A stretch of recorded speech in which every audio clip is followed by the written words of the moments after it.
Hare Krishna. Welcome to all the devotees in today's session of the Secrets of Bhagavad Gita. Om Ajnanatimirandhasya Jnananjanashalakaya Chakshurunmilitam Yena Tasmai Shri Gurave Namaha.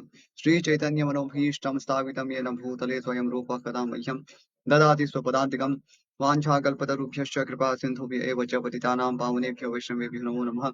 Shri Krishna Chaitanya Prabhu Nityananda Shri Advaita Gadadhar Shivasadi Gaur Bhaktivinoda. Hare Krishna Hare Krishna Krishna Krishna Hare Hare Hare Rama Rama Rama Hare Hare.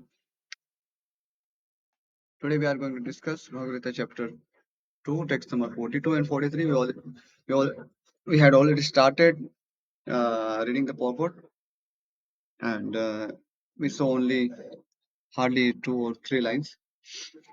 So we will continue the purport. First, I will read the verses and then translation, then we'll continue the purport.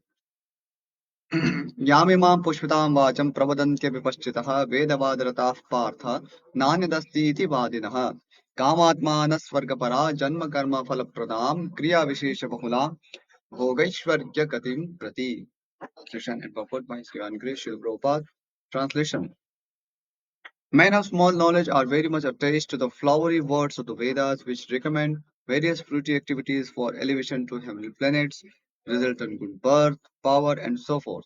Being desirous of sense gratification and opulent life, they say that there is nothing more than this. We have just started in the purport, so I will just begin from the first line. Purport. People in general are not very intelligent, and due to their ignorance, they are most attached to the fruity activities recommended in the Karmakand portions of the Vedas. Uh, Last time we discussed what is Karmakanda, what is Niskam Karma Yoga, and what is the Yoga.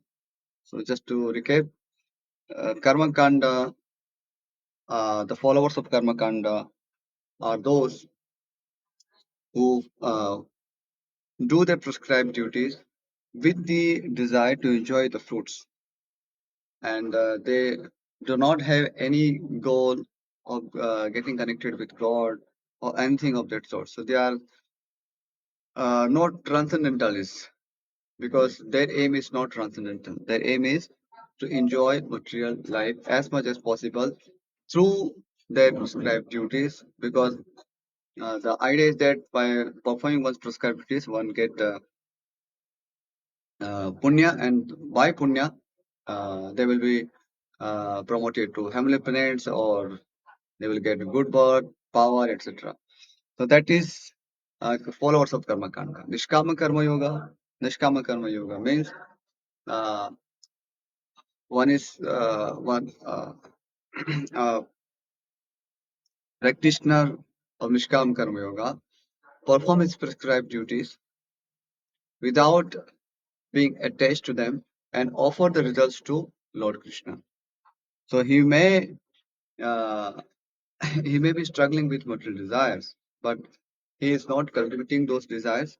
He knows that these material desires will bind him to the material world, and that's why his adhikar is that he is not actually is not a realized person, that now he is completely free from material desires. So he is trying to become free from material desires.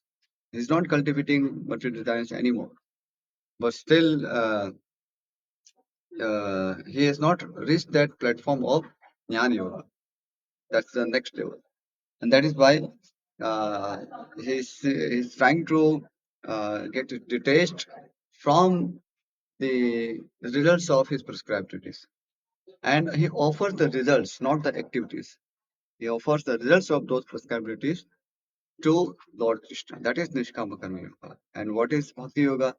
In Bhakti Yoga, right from the beginning, even the activities and results, everything is offered to Lord Krishna, because the purpose is to please Krishna. That is Bhakti Yoga. Bhakti Yoga, the process is not that I have to get detached from anything.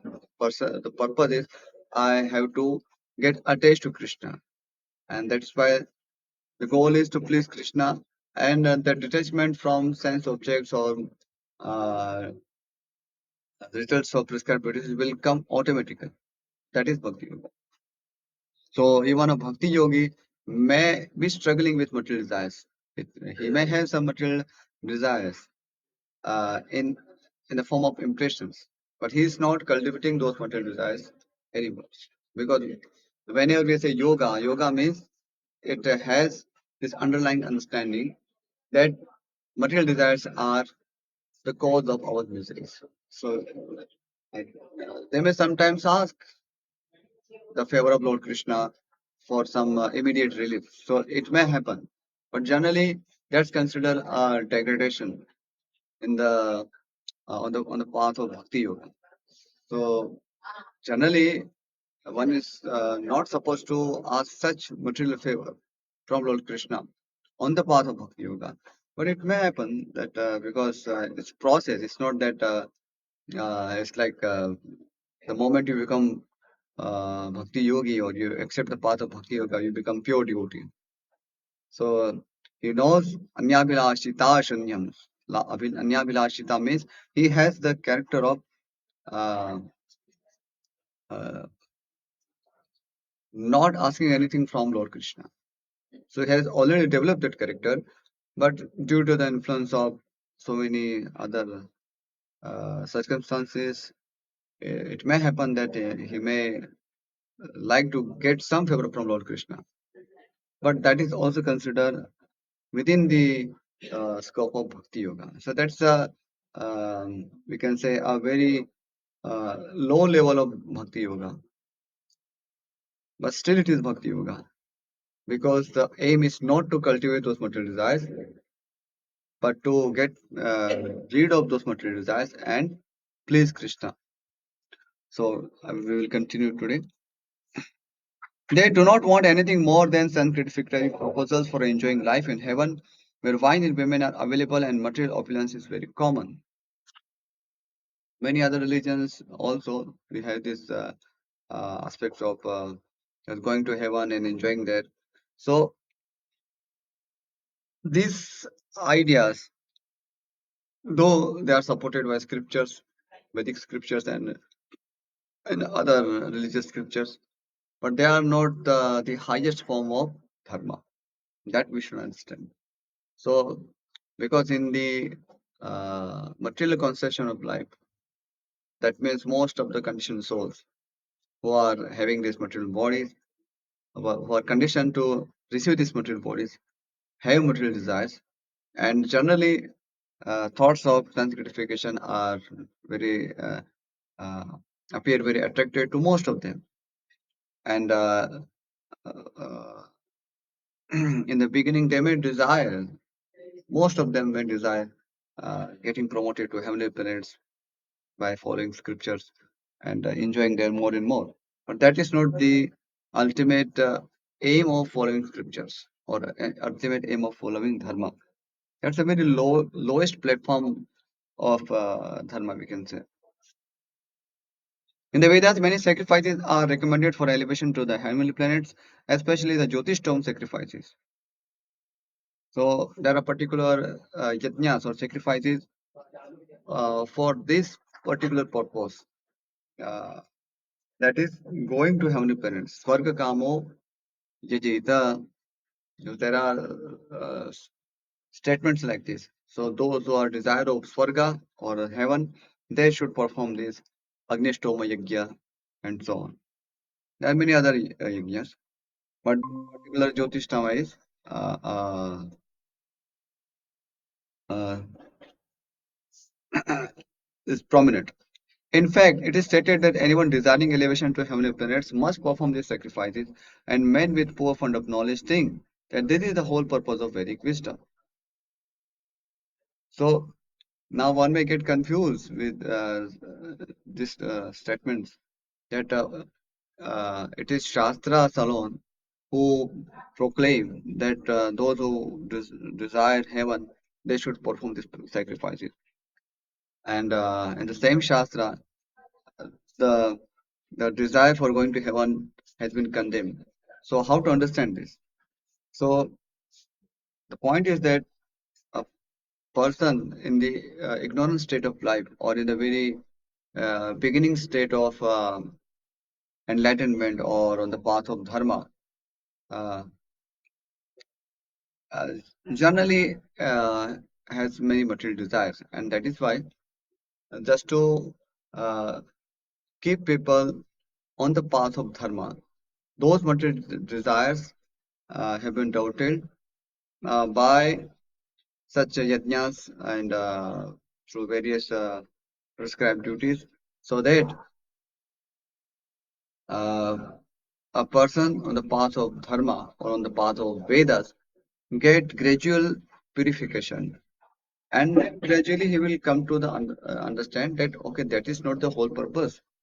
So the real purpose is to get free from all this material desire. So it's called adhikari.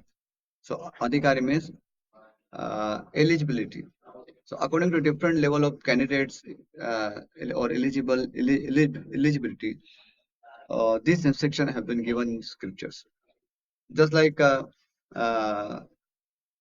for kids, we may say, okay, now you can we can play toys, we can have all these so many varieties of toys, but we do not give the same toys to seniors, to senior children.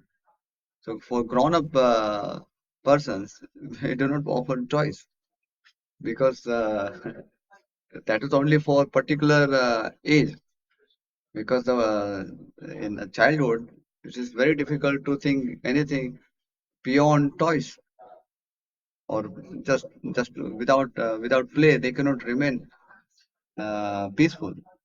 So that is why according to their level of consciousness, toys are given. So the same way, because people are in general, most of them uh, are cultivating material desires. So Vedas first of all encourage them to follow Vedas, and even if they have material desires, they should get fulfilled by the agency of Vedas. So in that way, they get they become followers of Vedas, and then gradually, when their consciousness gets purified, then they will able to understand that uh, there is also called detachment from the sense objects or detachment from the material desires. Because when one follows Vedas, naturally he will come to hear from Brahmanas, he would come to hear scriptures, and he will be inspired by many stories where great personalities, saintly kings, they all perform their prescribed duties. They also perform yajnas, but they're very highly detached personalities, and in fact, many of them were great devotees. So by such stories and such instructions, a person will also gradually come to the path of Nishkama Karma Yoga, and by progressive mindset or by progressive attitude, he will naturally come to the conclusion of Bhakti Yoga. So that is the uh, purpose. Nishkama Karma Yoga, then if you go through the gradual path, then you would come to the platform of Jnana Yoga. Jnana Yoga is a platform where one is a realized person, or is having no more material desires. It's completely situated on the platform of knowledge. And as Bhagavad Gita says, Bahunam Janmanam Ante Jnanavan Mam Prapadyate Vasudeva Saramiti Samahatma Sudurlabha. So after many, many births, a person in knowledge comes to me, and he understands that Lord Vasudeva is everything. So that is Bhakti Yoga. So even after reaching the platform of Jnana Yoga, uh, a person, if he is progressive, then he will naturally come to the purest platform of Bhakti Yoga. So that is a whole yogic process in essence. We'll continue. It is very difficult for such inexperienced persons to be situated in the determined action of Krishna consciousness, as fools are attached to the flowers of poisonous trees without knowing the results of such attractions. Unenlightened men are similarly attracted by such heavenly opulence and the sense enjoyment thereof. So whenever we see such attitude or such mentality anywhere in the society, in the human society, we should know that they are people of ignorance. So they are following scriptures. So that's a good thing. At least there is a hope that they will be gradually purified. But if they do not think beyond it, or that whole mentality is to just um, uh, take the such a Vedic scriptures or any religious scriptures as an excuse to keep fulfilling their material desires, uh, then they will remain in ignorance. So it's not that scriptures in and of itself uh, are meant to encourage material desires. But because people have material desires, so it's a way of purifying them by gradually getting free from those material desires. Just like uh, if someone is suffering from smoking, he has a habit of smoking, smoking cigarettes or any such addiction. So, and when he that habit develops into a disease, then doctor advises him to gradually stop the consumption of cigarettes or that another alcohol or any addiction because uh, immediate cessation of addiction may not be possible or it may create a disaster for the patient. So this is a uh, natural remedy in any disease that or any addiction that he has to give it up gradually. So that's a path of gradual elevation. Next, in the Karma Kanda section of the Vedas, it is said, Apa amaso mam amrita abhuma and akshayam havai chaturmase yajinaha sukritam bhavati. In other words, those who perform the 4 month penances become eligible to drink the somras beverages to become immortal and happy forever. So those who uh, perform Chaturmasya, 4 month penances. So this Chaturmasya comes just recently we had this Chaturmasya, uh, uh, this Shravan, Bhadrapad, Ashwin, and Kartik. So these are the months of Chaturmasya, and there is a uh, glorification of this Chaturmasya that whoever performs austerities or penances during this Chaturmasya, he gets this particular benefit. So uh, there are many such glorifications. So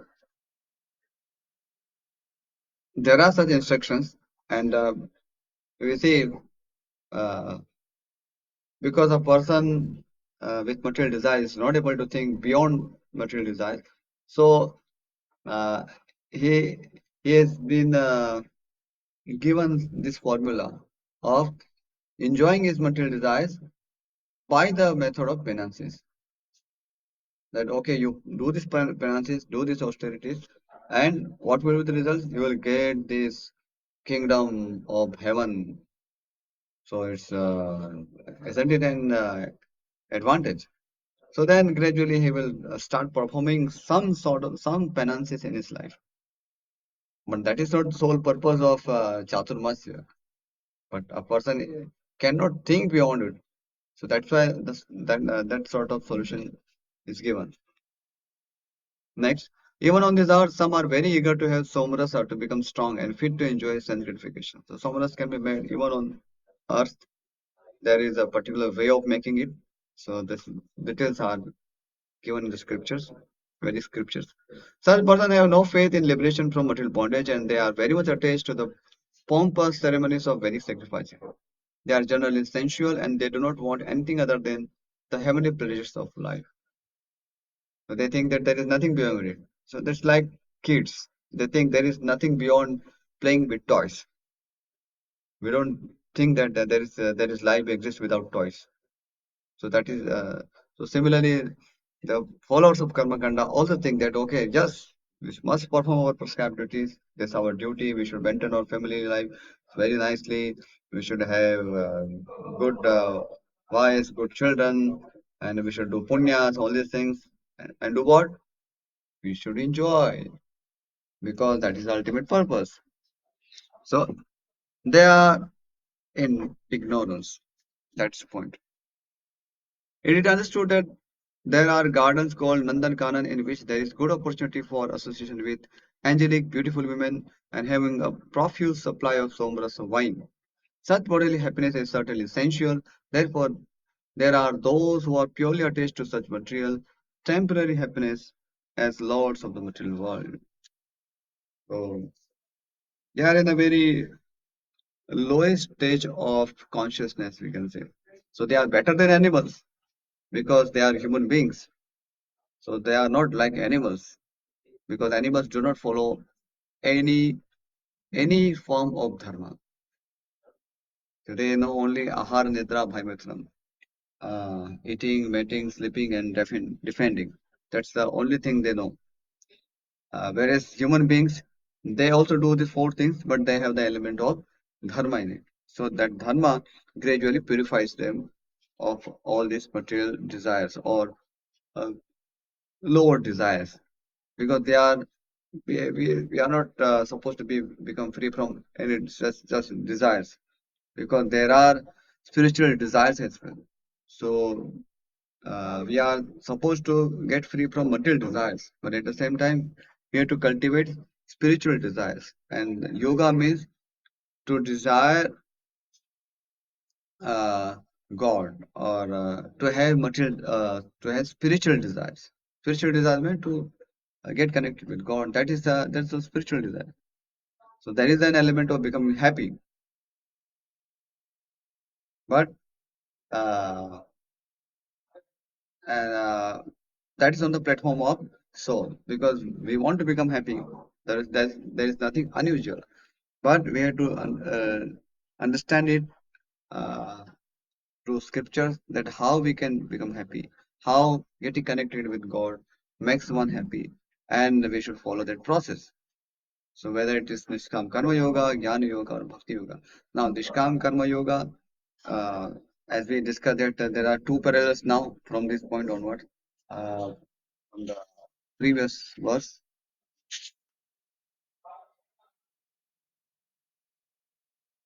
not even previous, there's from text 40. So we are discussing text 42 and 43. So uh, from text 40 of this chapter, chapter 2, there are not two parallel lines. So we're discussing in terms of Nishkam Karma Yoga and Bhakti Yoga. So Nishkam Karma, from the point of view of Nishkam Karma Yoga, uh, these type of people, those who follow their prescribed duties only to enjoy material life more and more, they have been condemned. And even from the Bhakti Yoga point of view, these people are condemned because Nishkam Karma Yoga or Bhakti Yoga are way beyond this mentality. So now uh, tomorrow we'll discuss what Vishwanath Chakravarti Thakur explains to this particular words from this shlokas. So I will stop here and I will not take any question. We'll take question tomorrow. Okay. वाञ्छा कल्पतरुभ्यश्च कृपा सिन्धुभ्य एव च पतितानां पावनेभ्यो वैष्णवेभ्यो नमो नमः। श्रीमद् भगवद गीता जी की जय, श्रील प्रभुपाद की जय। हरे कृष्ण। Thank you.